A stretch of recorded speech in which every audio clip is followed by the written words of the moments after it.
Assalamualaikum warahmatullahi wabarakatuh. Alhamdulillah, alhamdulillahilladzi arsala rasulahu bil huda wa dinil haqq liyudhhirahu 'ala ad-dini kullihi walau karihal musyrikun. Asyhadu an la ilaha illallah wahdahu la syarika lah wa asyhadu anna Muhammadan 'abduhu wa rasuluhu la nabiyya ba'dah. Allahumma shalli 'ala Muhammad wa 'ala ali Muhammad. وقال تعالى في الكتاب الكريم وهو أصدق القائلين يا أيها الذين آمنوا اتقوا الله حق تقاته ولا تموتن إلا وأنتم مسلمون أما بعد. Alhamdulillah, jamaah sholat maghrib dan isya insya Allah dimuliakan Allah Subhanahu Wa Taala.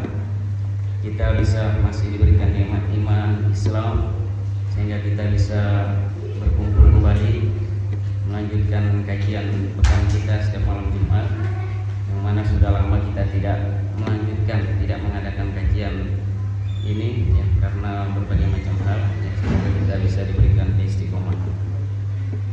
Pada malam hari ini kita akan membahas tentang tema yang lagi viral ya, yakni yang mana mantan presiden Jokowi yang mendoakan Paus Fransiskus ya, yang meninggal. Nah, bagaimana hukumnya seorang muslim mendoakan orang kafir? Nah, ini kan menjadi perbincangan. Ada juga ulama yang membolehkan. Ya, nggak tahu dalilnya dari mana. Apakah sambung servernya berbeda kok bisa didoakan? Ya kan? Nggak nyambung. Ya. Jadi jelas sekali bahwa hukumnya adalah haram ya. Haram hukumnya mendoakan non muslim yang meninggal. Jadi kalau masih hidup itu kita boleh mendoakan hidayah padanya. Tetapi kalau sudah meninggal itu kasusnya sudah berbeda. Ya, jadi tidak boleh kita mendoakan, apalagi seorang pemimpin. Seorang pemimpin itu kan panutan.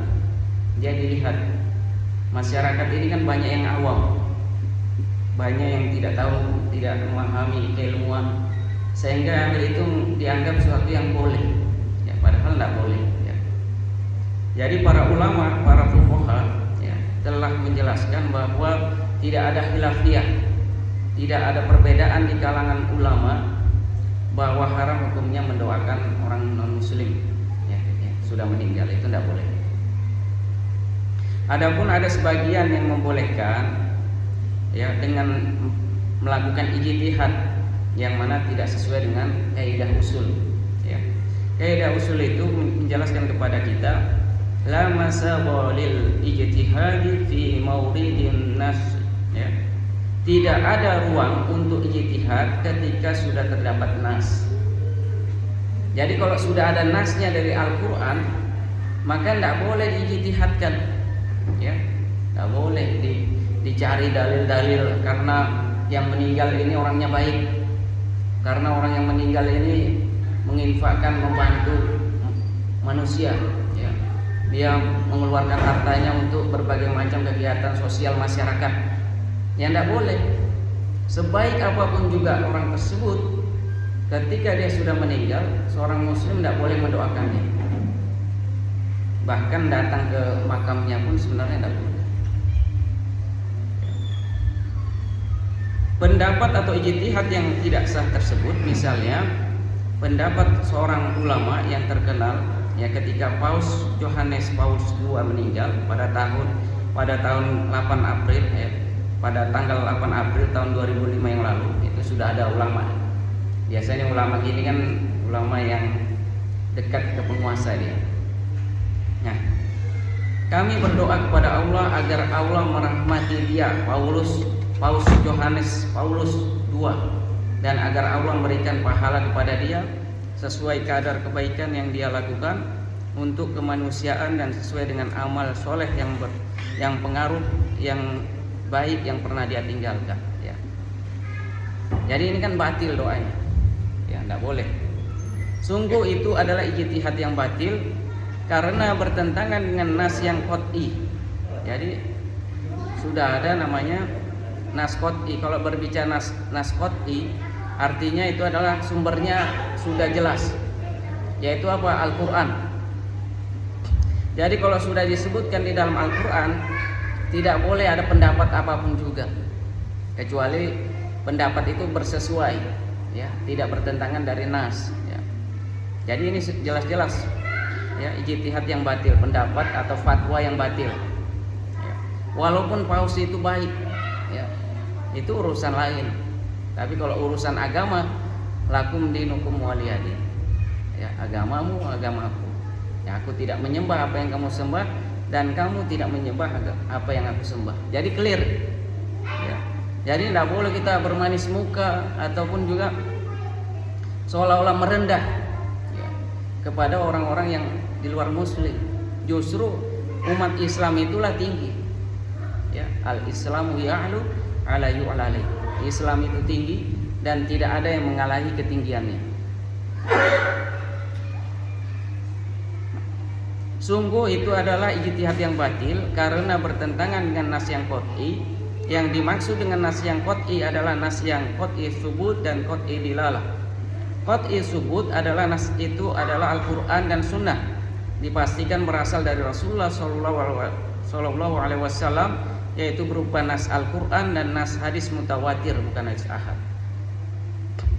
Jadi sudah tidak ada keraguan lagi kalau sudah dalilnya itu qat'i subut, qat'i dilalah, itu sudah tidak bisa diotak-atik lagi. Ya. Antara hitam dan putih sudah jelas. Jadi tidak ada abu-abu. Ya. Umat sekarang itu kadang sudah jelas di dalam Islam itu hitam putih, dia ambil lagi abu-abu, dicari jalan. Ya. Ini kan bagaimana kita tidak enak nanti. Ya. Bagaimana perkataan orang-orang. Ya. Itu abu-abu namanya. Ya. Islam tidak mengenal dalil-dalil agar agar kita diakui juga tidak saling menghormati, ya kan? Agar kita toleransi. Tidak ada namanya demikian. Di dalam Islam yang namanya toleransi, ya urusan agama mereka, ya sudah agama mereka. Agama kita, ya agama kita. Makanya ketika Idul Fitri, ya kita tidak pernah mengatakan mengharap mereka mengucapkan selamat Idul Fitri kepada kita, karena tidak ada hubungan. Kita pun juga demikian. Ketika hari Natal mereka, kita tidak akan mengucapkan selamat hari Natal, karena sudah berbeda keyakinan kita, akidah kita berbeda. Karena ini masalah keimanan. Karena ucapan itu memang ringan diucap, tapi berat balasannya. Ini tidak main-main kita. Masalah ucapan itu harus dipikir dulu. Jangan asal-asal ucap saja. Kita pun menikah itu karena ucapan. Sah sebelumnya kita tidak sah, tidak halal, yang haram ya antara istri sebelum jadi istri kita kan. Ya, itu setelah ijab qabul ucapan kita sah, ya kan. Nah, begitupun juga ucapan tadi. Jangan sembarangan, harus dipikirkan. Kalau kita mengatakan talak kepada istri, bisa jadi talak. Ya kan, tidak boleh sembarangan. Perceraian juga itu karena ucapan. Ya, jadi masalah ucapan ini harus selalu diingat. Konsekuensinya berat. Antara iman dan kufur itu dari ucapan juga. Kita bersyahadat ya asyhadu alla ilaha illallah wa asyhadu anna muhammadar rasulullah, itu dari ucapan. Setelah kita bersyahadat, langsung kita masuk Islam. Ya kan? Nah, kalau orang dia mengatakan saya kafir, saya keluar dari Islam, ucapannya dia yakini dia benar, dia keluar juga dari Islam. Ya. Jadi kalau kita mau berucap itu harus dipikiri. Apalagi masalah keimanan, masalah akidah itu berat. Adapun nas yang qat'i yang dimaksud antara lain adalah firman Allah Subhanahu wa taala dalam surah At-Taubah ayat 113. A'udzubillahi minasyaitonir rajim. Ma kana lin nabiyyi wal ladzina amanu ay yastaghfiru lil musyrikin walau kanu uli qurba min ba'di ma tabayyana lahum annahum ashabul jahim. Tidak pantas bagi nabi dan orang-orang yang beriman memohonkan ampun kepada Allah bagi orang-orang musyrik sekalipun orang-orang itu kaum kerabatnya, setelah jelas bagi mereka bahwa orang-orang musyrik itu penghuni neraka jahanam. Ini juga bagaimana Allah Subhanahu wa taala mengingatkan kepada Rasulullah SAW bahwa tidak boleh dia mendoakan ya, orang yang dia cintai ya, bagaimana paman Rasulullah SAW ya, yang selalu membantu perjuangan dakwah Rasulullah ya, betapa sedihnya hatinya kan?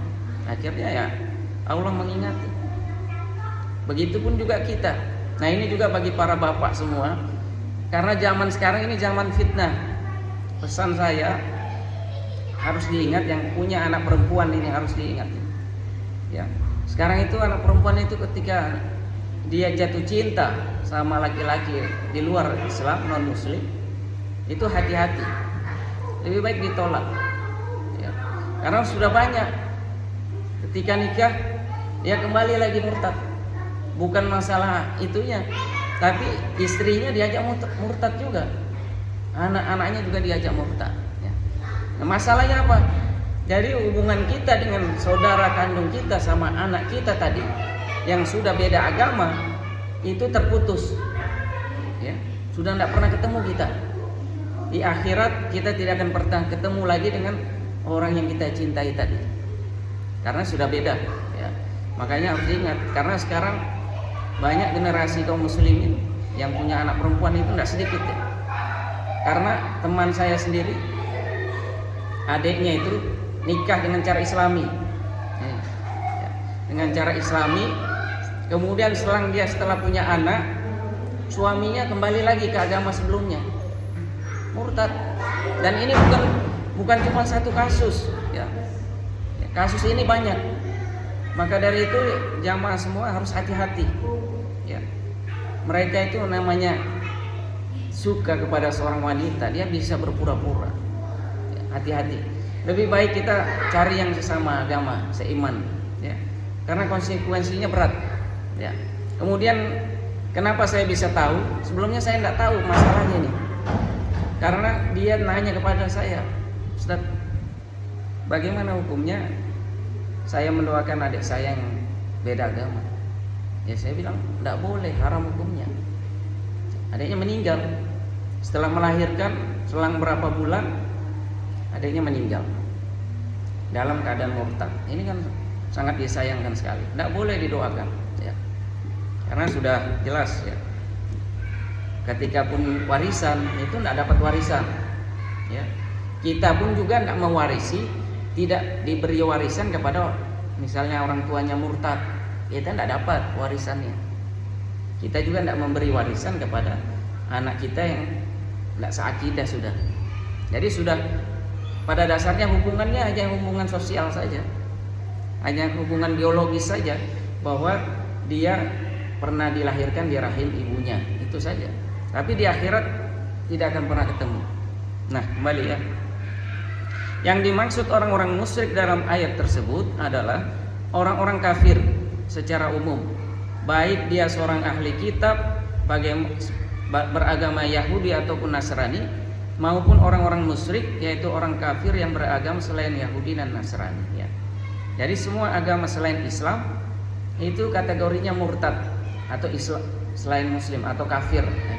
Kalau dia sudah Islam, keluar dari Islam namanya murtad. Tapi kalau dia sebelum ya di luar Islam itu artinya kafir ya. Jadi tidak ada namanya kita tidak boleh sebut orang kafir, karena di undang-undang pun juga, undang-undang negara kita itu tidak boleh, marah dia. Orang-orang kafir itu marah kalau disebut kafir ya. Makanya kan sering kita ulang-ulang baca surah Al-Kafirun. Di situ Allah mengingatkan kepada kita, menegaskan ya. Terkadang kita itu terlalu mengedepankan budaya kita yang terlalu sopan, terlalu baik ya, sampai kita dia hari raya agama mereka kita mengatakan selamat hari raya ya kan. Ini ucapan tidak boleh. Kalau urusan agama mereka ya biarin saja. Tapi kalau urusan sosial itu kan beda. Nah, namanya urusan sosial, kerjasama, sekantor, bisnis itu tidak ada masalah. Tetapi kalau masalah agama itu sudah tidak boleh. Hal ini berdasarkan tafsir oleh para ulama terhadap ayat tersebut, surah At-Taubah ayat 113. Di antaranya kitab tafsir Hasyiyah Al-Sawi yang menegaskan Nabi SAW dan orang-orang yang beriman tidak boleh memintakan ampunan bagi orang-orang musyrik walaupun mereka masih kerabat, setelah nyata-nyata bahwa mereka adalah penghuni jahim atau neraka jahanam, yakni karena mereka mati dalam keadaan kafir. Maka tidak boleh memintakan ampunan bagi orang-orang kafir yang telah mati. Jadi walaupun itu anak kita, walaupun itu orang tua kita, saudara kita, ketika dia sudah murtad, ya tidak boleh didoakan. Walaupun ya namanya kita itu pasti ada rasa iba, ya pasti namanya saudara atau kerabat yang sudah meninggal itu pasti ada rasa iba. Tapi kita harus tetap menempatkan pada kondisinya. Ya tidak boleh didoakan. Ya tadi saya bilang, ya itu kan cuma ucapan di bibir saja. Ya tapi ada konsekuensinya. Ya tidak boleh. Kalau Allah haramkan ya diharamkan, tidak boleh. Atas dasar itulah para ulama telah sepakat bahwa tidak boleh atau haram bagi seorang muslim mendoakan ampunan kepada non-muslim yang meninggal dunia. Dalam kitab Al-Mawsu'ah Al-Fiqhiyah Al-Kuwaitiyah disebutkan bahwa para fuqaha ahli fikih telah sepakat bahwa doa atau istighfar permintaan ampun kepada Allah bagi orang-orang kafir hukumnya haram. Jadi para ulama semua sudah sepakat, ulama mazhab yang dipanuti, yang diikuti itu sudah sepakat. Jadi tidak ada lagi alasan lain. Pokoknya kita ikut ulama kita lah. Ya, apa kata ulama kita, apa kata para pendahulu kita, ya itu yang diikuti. Jangan ikuti orang-orang politisi. Ini bahaya. Orang politisi itu terkenal karena masalah politik dia, bukan karena agama dia. Jadi orang politisi itu ucapannya tidak bisa diikuti, tidak bisa jadi panutan. Karena orang politisi itu tidak semuanya paham agama. Ya. Apalagi kalau orang politisi itu ya biasanya tendang sana, tendang sini, ya. Yang halal haram ya disikat juga kadang. Ya. Makanya ya ulama lah yang diikuti. Ya. Apa kata ulama ya itu yang harus diikuti.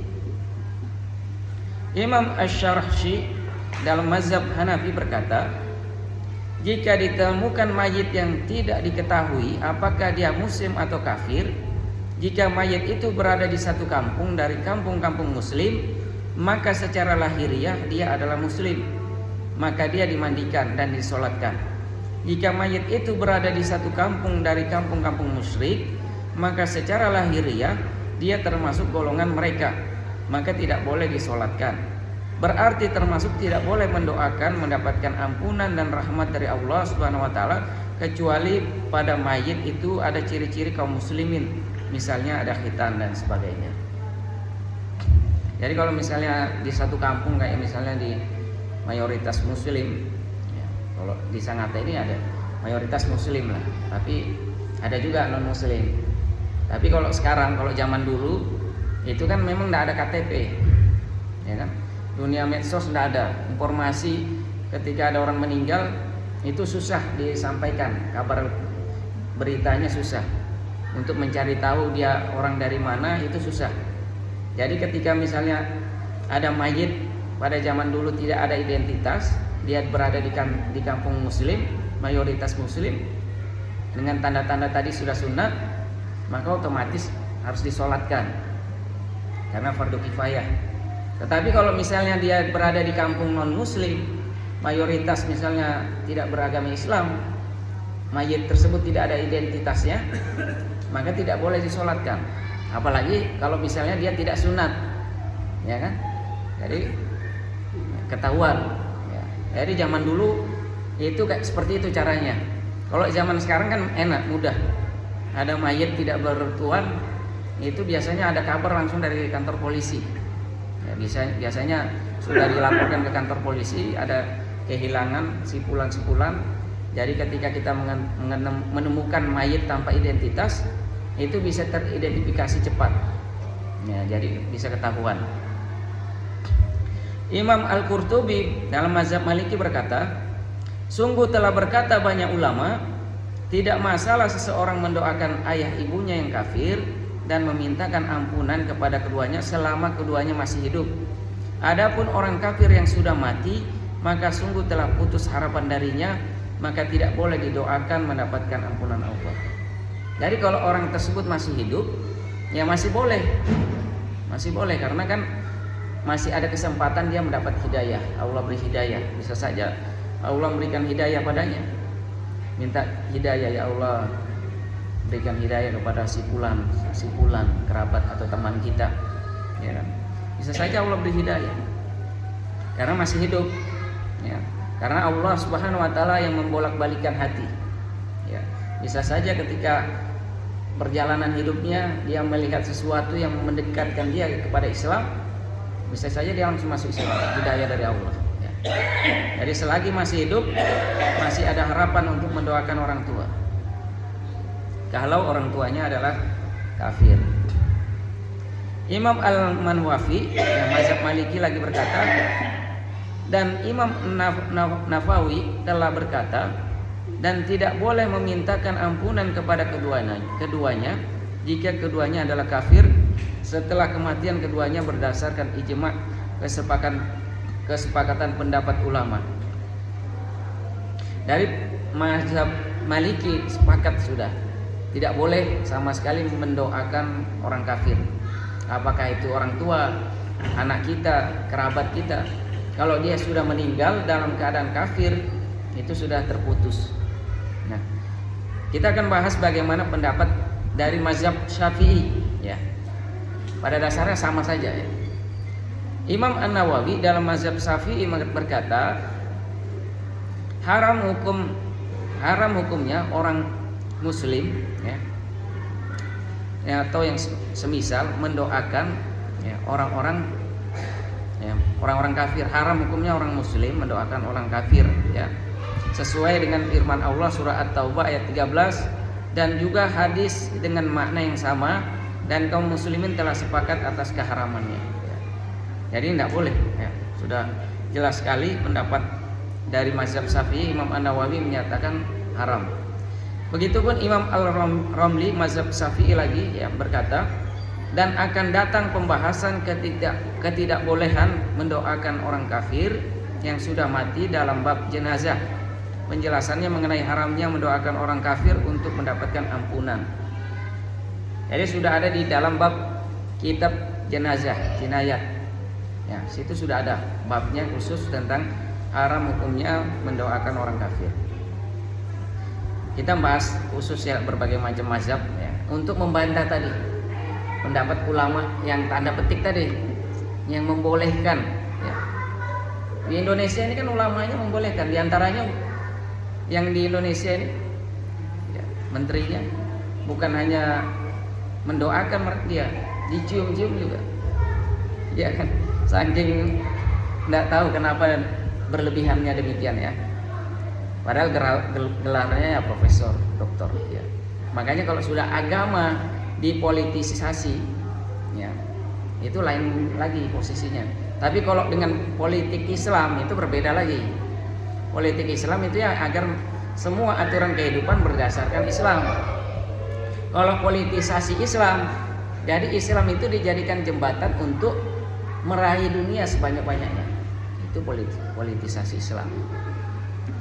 Imam Al-Khatib Asy-Syarbaini mazhab Asy-Syafi'i menjelaskan dibolehkan seorang muslim berdoa, Allahumma ighfir lahu in kana musliman.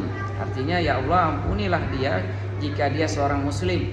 Ketika muslim itu menyolatkan satu jenazah muslim yang bercampur baur dengan beberapa jenazah muslim non muslim, satu demi satu jenazah, karena dia ragu mana jenazah yang muslim, maka doa itu diperbolehkan, ya. Ini misalnya musibah, kan, ada musibah banyak, kan kadang tidak teridentifikasi jenazahnya, ada muslim, ada non muslim, kadang kan dikubur langsung. Nah, itu boleh doanya tadi, ya, khusus, ya. Jadi kita hanya berdoa kepada yang muslim tadi, khususkan yang kita niatkan tadi, Allahumma ighfir lahu in kana musliman. Ya Allah, ampunilah dia jika dia seorang muslim. Jadi kalau dia bukan muslim, ya dia tidak mensolatkan, tidak memberikan, memohonkan ampun kepada dia. Karena kan banyak biasanya kalau ada gempa, ada musibah besar, nah itu kadang dikubur bareng. Imam Ibnu Taimiyah mazhab Hanbali berkata, ini mazhab lain lagi. Mazhab Hanbali kan ada mazhab Maliki, Syafi'i, Hanbali, ya. Sesungguhnya memintakan ampun Allah kepada kaum kafir adalah tidak boleh berdasarkan Al-Quran, As-Sunnah dan Ijma', ya. Sama ya. Imam Ibnu Taimiyah di Majmu' Al-Fatawa jilid 12 halaman 489. Imam Ibnu Qudamah mazhab Hambali juga berkata, adapun kafir harbi maka mereka tidak boleh disolatkan, berarti termasuk tidak boleh didoakan mendapatkan ampunan dan rahmat dari Allah Subhanahu wa taala. Karena mereka itu kaum kafir dan tidak akan diterima syafaat bagi mereka dan tidak diijabah dikabulkan doa pada mereka, dan kita telah dilarang memintakan ampun bagi mereka. Jadi tidak boleh ya. Kesimpulannya adalah tidak boleh atau haram hukumnya bagi seorang muslim mendoakan non muslim yang meninggal, termasuk apakah dia Paus Fransiskus ya, yang meninggal kemarin 21 April 2025 yang lalu ya, ataukah dia tokoh masyarakat ya, tokoh adat atau tokoh suku yang dia murtad, ya tidak boleh didoakan, haram hukumnya ya. Tidak ada khilafiyah, tidak ada perbedaan di antara ulama dalam masalah ini. Jadi kita sudah sebutkan tadi dari mazhab Syafi'i, mazhab Maliki, mazhab Hambali, semuanya sepakat. Tetapi Ustadz tadi, Ustadz baru-baru tadi yang membolehkan ya. Mungkin karena masalah apa, kenapa sehingga dia membolehkan ya, padahal sudah jelas dari nas Al-Quran tidak boleh mendoakan ya, apakah dia tokoh masyarakat apa siapapun juga, tidak kenal kecuali apapun juga ya. Jadi tidak ada kompromi, jadi tidak perlu kita datang ya, sudah. Mungkin itu ya, kalau ada yang mau didiskusikan, mau ditanyakan, dipersilakan ya. Gini, kalau seandainya yang meninggal ini seperti kita kan datang ke sana sebagai masyarakat biasa, kalau dalam satu kampung kan, Iya ya. yang mau saya datang ke sana melayat, apakah ini boleh? Ya kalau kita datang melayat saja tanpa ada ucapan itu boleh. Kemudian kita tidak boleh mengantar ke gereja, karena seorang muslim tidak boleh masuk gereja. Kalau cuman kita di rumahnya kan, cuman karena masalah sosial kita kan, ya boleh saja. Atau kita memberi sesuatu Kalau memberi sesuatu juga tidak apa-apa. Kita kan tidak mendoakan kan. Ya, yang masalahnya itu kalau kita itu mendoakan, tidak boleh. Kemudian tidak boleh mengantar sampai gereja, apa itu tidak boleh. Masuk gereja tidak boleh. Ya. Kalau sekedar di rumah kan ada pengajian apa, kita kan cuma sebentar aja, ya kan, jangan berlama-lama di situ kan. Ya yang penting kita memberikan bantuan yang sesuai dengan yang ada apa kan, misalnya butuh kayu ke apa ya, karena biasanya kan kalau sudah mau proses mereka kan biasanya nyanyi apa kan, ada ritual mereka. Itu yang beragama Kristen misalnya. Kalau yang Hindu kan lain lagi ya. Iya. Bukan membawa agamanya. Iya. Bisa aja, kalau yang penting kita kalau masalah itu kita tidak ada doa-doa sama sekali. Kalau kita bawa makanan itu tidak apa-apa.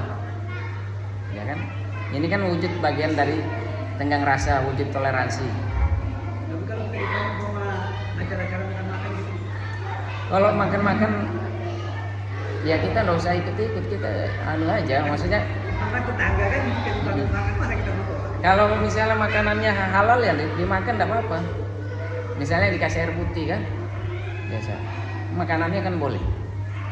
Yang penting makanannya itu. Pernah dulu waktu ada acara di kampung Tatar itu, Iya. yang berikan dulu siapa itu orang terkenal juga lah. Tapi itu dipanggil tuh makan-makan di situ. Tapi sebelumnya diumumkan kalau ini masakan anu yang tokoh itu orang Islam juga. Iya. Jadi kita ya kok makan namanya diundang makan. kalau kita diundang di sana pas kita datang ya nggak apa-apa, boleh-boleh aja. Tergantung kitanya aja. Selagi yang jelas makanan yang disajikan ada yang halal, adalah yang halal. Jadi kalau kita berbaur dengan teman kita yang di kerjaan juga yang non muslim, yang dikasih makanan sama dia juga boleh. Ditraktir makan kita, ayo makan bakso kan dia non muslim. Kalau mau mendoakan kan memang enggak. Iya, yang penting kita tidak doakan aja. Enggak sampai kamu tidak doakan kan enggak sampai juga doanya mungkin. Masalahnya kan haram. Haramnya itu. Iya, haramnya itu kan. Tadi makanya di awal itu sudah kita singgung bahwa ucapan itu ada hisapnya nanti. Ya kan? Masalahnya ucapan yang tadi. Masalah ucapan itu enggak sembarangan. Enggak boleh. Ada lagi kan? Umat saya kan dia doakan juga enggak sampai. Iya. Tapi masalahnya haram. Bukan karena sampai enggak sampainya, tapi karena diharamkan. Iya. Jadi kalau sudah diharamkan enggak boleh. Kalau enggak sampainya memang enggak sampai. Tapi kita enggak boleh karena haram. Silakan. Terima kasih Pak Ustaz. Ini masalah toleransi ya. Toleransi kita memang sudah emas dari Al-Quran, langsung dihukum pada hari ini betul. Saya pernah diskusi dengan dulunya dia seorang dai lah begitu. Berbicara bahwa mengatakan budaya nakal, bangsa, kandungan dan sebagainya itu haram. Setelah dia menjadi pejabat, ya aku sebutkan ini daerahnya mana? Di sini aja lah. Dia mengucapkan hari raya Natal, Waisak, Kandungan, dan sebagainya. Lalu tak tanya, dulu sampai kayaknya pelarangan saya dilakukan di sana di mana?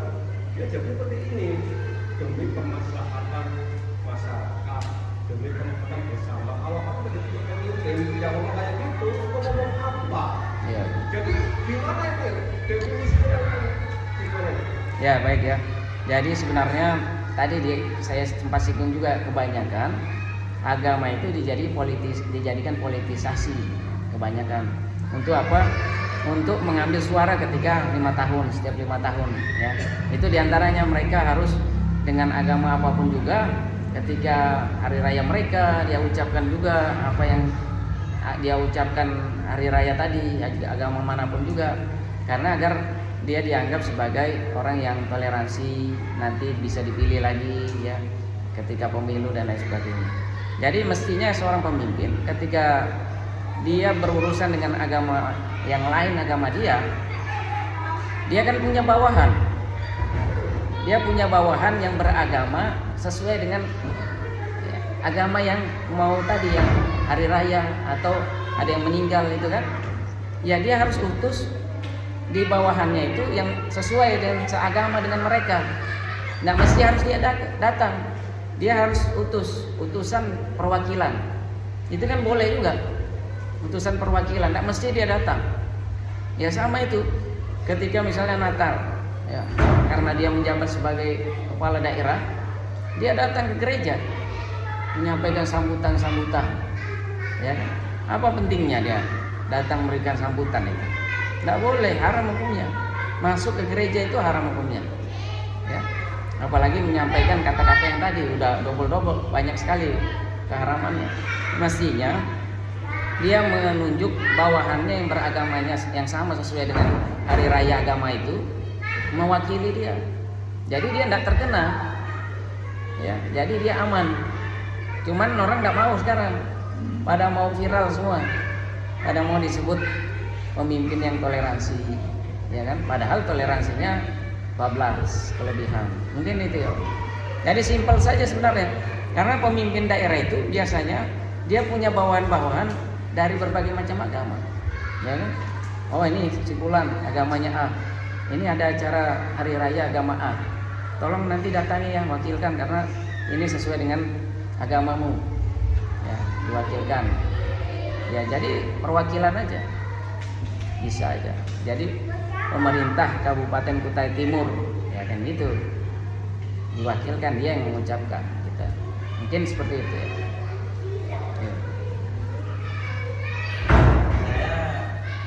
Saya kan bukan, tapi ada bos saya sendiri kerja anu gereja. Iya, itu. Ya, bangun gereja ke apa? Kalau gereja. Iya. Pagarnya Kak. Ini kerja Ada ini ya, ya, Kak. namanya kerja ya. Kalau saya kerjanya suka. Iya, ya. Jadi ya kalau bisa, kalau masalah gereja ditangguh aja. Maksudnya berurusan tentang masuk ke gereja. Yang penting itu enggak masuk gereja. Kalau pagar kan enggak di luar kan? Iya, Pak. Kalau pagar kan di luar, bukan dalam gereja. Ya kan? Kalau masuk gereja kayaknya enggak. Ya. Kerja di dalam. Iya, kalau pagar kan sama ambil barang. iya, kalau pagar kan gereja di luar kan, bukan di dalam. Kalau masuk ke dalam, memang itu ada larangan dari Rasulullah SAW. Ya. Jadi kita dilarang untuk masuk ke tempat ibadah agama lain, termasuk gereja dan tempat ibadah lain selain Islam, nggak boleh. Kalau misalnya di pagar itu kan di luar, nggak masuk dalam kan? Berapa salah gereja sudah tadi di pagar? Iya, kalau pagar itu nggak masalah, lain, ya kan? Lain di dalam. Di dalamnya nggak boleh. Mungkin itu ya. Mohon maaf, saya menyanggah apa yang tadi Bapak ini sampaikan. Saya pun pernah di Jawa itu ikut namanya pasang-pasang lampu lah. Iya. Di tempat bukan gereja, itu di tempat tempat sembahyang yang orang-orang pengunjung wihara itu. Gitu lah. Di situ aku pun pernah berprasangka aku boleh di sini. Dan aku tahu ternyata aku sudah ini memang makanya Ya, ya. bukan isi aja. Intinya nggak apa-apa mas, kamu masang lampu orang-orang pengunjung. Cuman di saat dunia ibadah kamu keluar. Yang penting tidak mau dunia. Niatmu apa? Masang lampu, kayak gitu. Jangan istilahnya ada di situ lagi ini, jadi kamu di situ jangan. Mohon maaf ya Bapak. Iya, ya. Kalau masang lampunya aja itu kan urusan lain. Masuknya itu. Iya, kan? Dalam ruangan. Iya. Di dalam ruangan. Jadi aku pernah tanya itu tidak seperti itu. Yang penting jangan ikut aktivitas ibadahnya.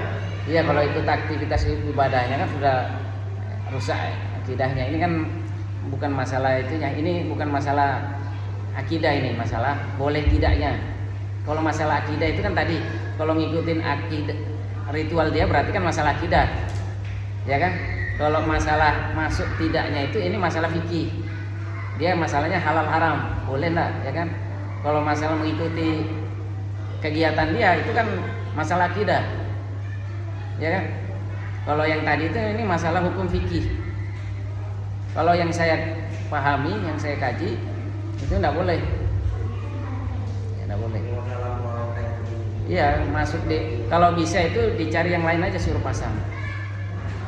Teman saya juga itu ada bisnis kaca itu. Kaca yang indah-indah itu kaca apa namanya? Kaca patri. Ya. Dia itu banyak sekali orderan gereja. Padahal di luar aja itu kan. Tapi ditolak semua sama dia.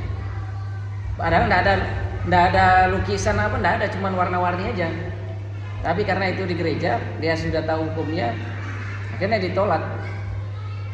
Karena ini masalah hukumnya, ini masalah bukan kan masuk aja sebentar aja enggak apa-apa. Ini bukan masalah itunya. Ini masalah hukum fikihnya. Kalau yang tadi misalnya kita mengikuti kegiatan ajaran dia, itu masalah keyakinan. Bisa keluar dari Islam kita, ya kan? Kalau masalah ini hukum halal haramnya, boleh atau tidaknya. Karena ada hadisnya juga yang menjelaskan bahwa Rasulullah melarang kita untuk masuk ke dalam tempat peribadatan orang-orang di luar Islam. Itu hadisnya. Adapun kalau dibilang ya kita masuk sebentar aja, yang penting tidak mengikuti ritual dia, nah itu urusan lain lagi. Kalau ngikutin ritual dia, ini masalah keimanan, ya kan? Bisa syirik, bisa musyrik, bisa keluar dari Islam. Tapi kalau boleh masuk tidaknya, ini masalah fikih. Kalau masalah fikih itu halal, haram, mubah, makruh, mubah, itu masalah fikih. Masalahnya kalau mengikutin ritual ibadah orang, nah keimanannya bisa keluar. Ini masalah keyakinan. Ya itu mungkin Pak. Jadi kalau gitu kita Nggak boleh. Candi Borobudur nggak boleh. Tapi informasinya saya baru dapat ini Pak ya. Baru kemarin malam saya dapat. Ini tentang Candi Borobudur. Ada seorang profesor dari Jepang. Dia sudah meneliti berbagai macam candi seluruh dunia. Di Bangkok, di Thailand, di Sri Lanka, di Jepang, ya dia teliti dan dia tertarik meneliti candi yang ada di Jogja. Nah, setelah dia minta izin dan dia diberi kesempatan meneliti candi di Jogja, kesimpulan dia tidak beragama ya. Ini harus diingat ya. Ini beritanya saya dapat tadi malam, sama saya lihat di YouTube ya. Dia tidak beriman orangnya. Ya. Dia seorang peneliti, pakar. Dia ke Jogja di candi itu dia lihat. Jadi dia teliti candi itu. Ini penelitian dia ya. Jadi tidak ada hubungannya dengan ajaran Buddha. Saya tidak tahu juga penelitian dia ya. Candi yang dia maksud di Jogja itu bukan candi, karena yang dia kaji ternyata dia teliti di arkeologi yang sejarah-sejarah itu apa yang dia teliti itu ada kemiripan dengan masjid-masjid lama yang ada di Afrika. Mungkin karena desain Jawanya, ada tulisan-tulisan dia. Nah, jadi dia ngambil kesimpulan bahwa candi itu adalah yang dikatakan candi dia itu adalah masjid tua zaman dulu. Allahu a'lam bishawab. Nah, dan setelah itu dia masuk Islam. Ya, itu Allahu a'lam ya. Dia seorang pakar peneliti. Dia sudah meneliti berbagai macam candi-candi karena di candi itu tidak ada peninggalan-peninggalan yang menunjukkan kekhasan orang-orang Buddha. Ya. Di candi di Borobudur. Ya. Ya, Allahu a'lam. Saya baru tadi malam. Jadi pada dasarnya ya, walaupun candi atau tempat apa, semua di luar agama Islam haram hukumnya. Mau dijadikan tempat wisata, ya enggak boleh. Enggak boleh. Kalau rumah pendeta lagi nih Bang? Ya rumah pendeta ya lain lagi kan. Boleh aja. Boleh. Iya boleh gitu kan. Karena kalau rumah pendeta kan lain lagi, enggak lain. Tempat ibadah yang enggak boleh adalah tempat ibadah. Tempat ibadah. Kalau rumah seseorang, rumah orang Kristen atau pendeta atau rumah orang Hindu ya boleh aja. Nggak ada masalah itu. Yang nggak boleh adalah tempat ibadah. Itu mungkin. Ada lagi kah? Oh ya silakan. Mau tanya Ustaz, kalau ini cerita ya, Iya. seumpama ada seorang Muslim didekatin seorang perempuan yang non Muslim ya, karena orang rasa cintanya perempuan yang non Muslim ini terhadap seorang Muslim ini, dia tuh mempelajari Islam, hafal surat-surat pendek, sampai suatu ketika di hadapan orang yang dia sayang ini, dia ini mengucap 2 kalimat syahadat. Akan tadi tiba-tiba seorang non Muslim ini, perempuan ini mendapat musibah karena DBD, sehingga kehilangan nyawanya. Walaupun yang saya tanya hukum ini bagaimana? Karena dia sempat mengucap 2 kalimat syahadat di hadapan cowoknya, ya kan? Tiba-tiba dia meninggal. Terus pada saat dia meninggal dikuburkan secara Nasrani. Oh gitu. Jadi kalau dia sudah itikad, sudah yakin, dia sudah masuk Islam. Ya, cuman kan kita kan ngikutin aturan yang ada di dalam negara ini. Kalau seseorang dia mau pindah agama, dia harus melapor dulu. Ada catatan kan? Jadi sehingga ketika dia meninggal, dia diurus dengan tata cara peribadatan agama yang dia baru. Nah, karena dia tidak ada yang tahu, tapi dia sudah bersyahadat, insya Allah dia termasuk Islam. Cuman kan yang mengetahui itu siapa, ya kan? Ya kan harus ada saksi. Kalau misalnya mau disolatkan apa kan harus ada saksi. Gitu. Jadi enggak sembarangan juga. Kalau misalnya ada sudah menikah, kalau belum menikah juga kadang kayak gitu. Jadi kalau dia insya Allah kalau dia sudah bersyahadat, dia sudah masuk Islam. Sudah masuk Islam. Ya itu. Masih ada lagi? Kan Ustaz mau nyocokkan aja masalah literatur. Ayo silakan. Yang Candi Borobudur. Iya, Saya iya. juga baru dapat juga dari minggu-minggu ini. Konon Candi Borobudur itu tercipta di zamannya Nabi Sulaiman.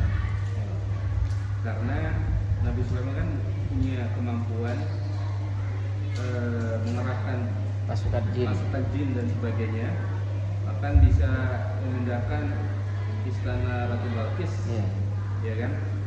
Nah, terus ada ini cuma ilmu cocokologi ya, Iya.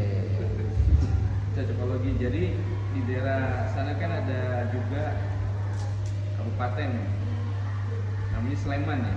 Iya, selamat. Nah, Sleman ini kadang orang tuh memplesetkan dengan Sulaiman.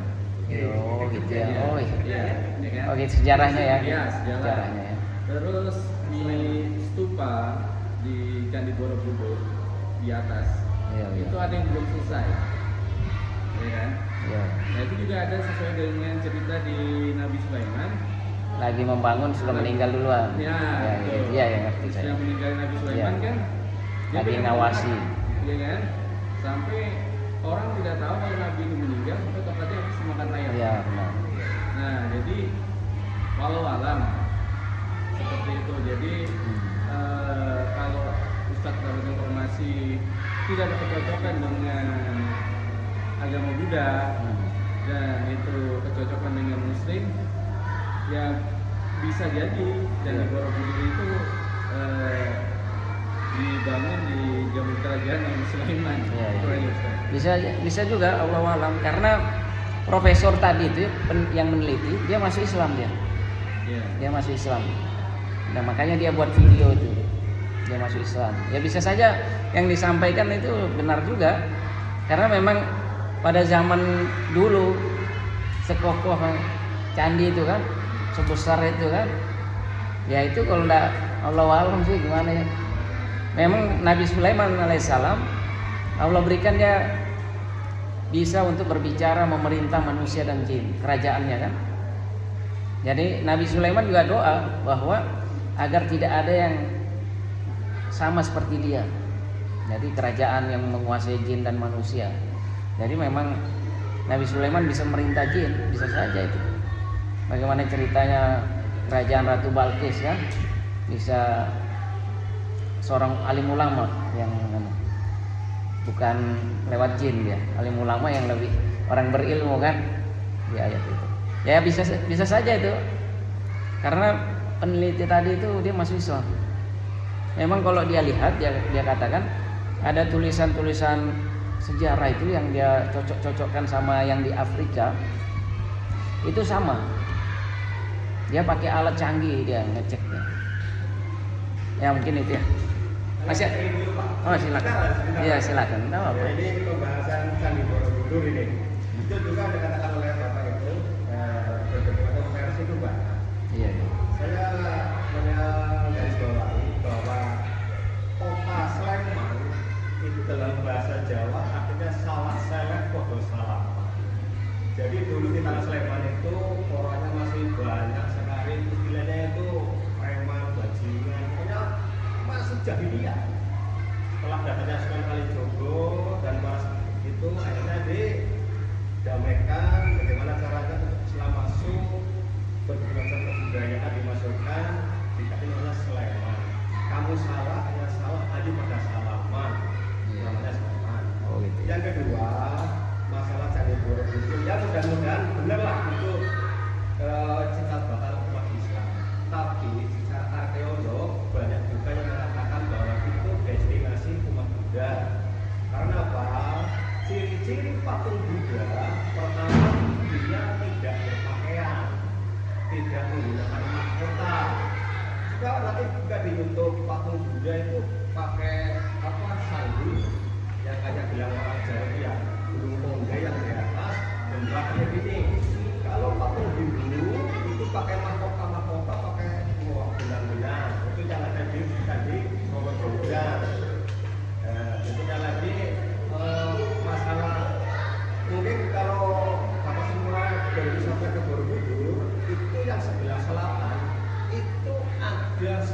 itu panjang sekali itu ditutup, tidak boleh dibuka oleh sembarangan orang kecuali para pejabat yang berkepentingan. Ini ditutup karena apa? Di situ ada remi yang sangat vulgar. Jadi dulu umpamanya saya bisa paksa ini, tapi saya tidak mampu, jadi saya harus membayar anak saya untuk kerja paksa yang perempuan. Remnya sangat yang vulgar, yang merkosa, yang itu ada di selatan. Itu karena apa? Kalau dibuka, wah nanti dia akan ngomong itu gambar orang seperti ini, itu seperti itu.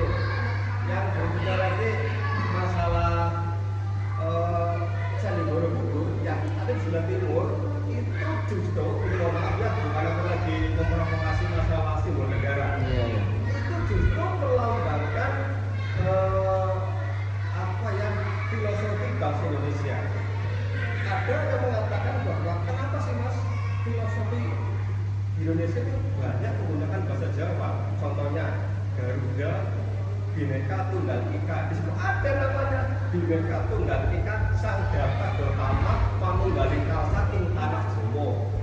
Itu bahasa dari Weda ayat 17 pasal 1. Nanti dibuka apa itu? Gitu.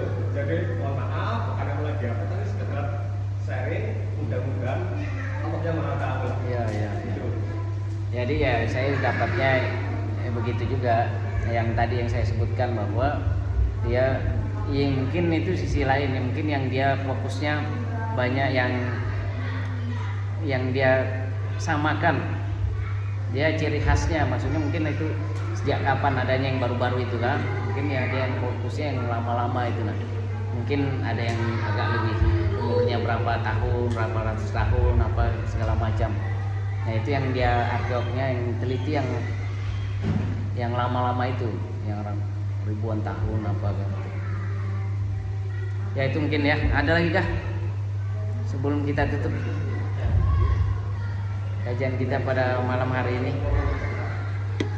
Kalau Candi itu, kalau ceritanya menurut sejarahnya itu jelas itu sudah turun sekitar 5 juta.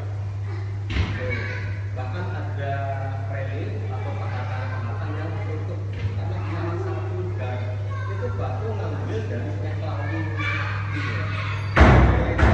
Ya mungkin secara logika aja ya, yang bisa Nabi Sulaiman itu bisa memerintah jin. Logika secara nalar, mohon maaf ya saya ini. Oh zaman dinasti Ming abad ke-9, orang di Jawa bisa mengangkat batu segede itu sampai ke atas pakai apa? Karena belum ada. Itu pakai apa? Jadi kalau dikaitkan dengan Sama kayak piramid. dikaitkan dengan tadi kita menyampaikan Nabi Sulaiman bisa menyuruh ya bumi seperti itu. Jadi sampai sekarang masih ada yang beranggapan dengan bapak ini, Pak Ustadz dan saya yang lain, yaitu salah satu pemahaman yang sangat bagus. Iya. Tapi ya ada batunya memang bagus atau kayak piramida kan lebih besar lagi. Iya, piramida lebih besar lagi. Piramid di Mesir. Batunya tanah sama kayak batu piramida Lain ya, itu asli, cuma dipatah. Bahkan di sana konon cerita barang siapa yang bisa memegang itu patung Buddha itu besarnya, bahkan terkabul wajahnya. Jadi bapak yang pernah di sana pindah ke negara itu, justru malah kami yang orang Jawa jarang sekali yang bisa dapat. Teman saya yang orang Sulawesi, orang Sangatta yang pernah ke sana, yang kuliah di sana dapat.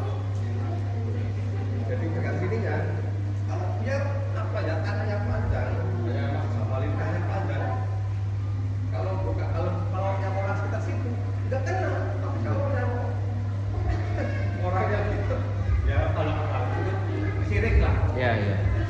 Jadi intinya kita membahas diantaranya kesimpulannya sebelum kita tutup, tidak boleh atau haram hukumnya kita mendoakan orang kafir atau non muslim yang meninggal. Kemudian juga tidak boleh kita masuk tempat ibadah orang selain agama muslim, tempat ibadah muslim. Apakah itu dijadikan tempat ibadah untuk wisata, itu tidak boleh. Kita tutup istighfar 3 kali dan dengan doa kafaratul majelis. Astagfirullahaladzim, astagfirullahaladzim, astagfirullahaladzim. Subhanakallah bihamdi, subhanakallah bihamdika, asyhadu an la ilaha illa anta, astaghfiruka wa atubu ilaik. Assalamualaikum warahmatullahi wabarakatuh.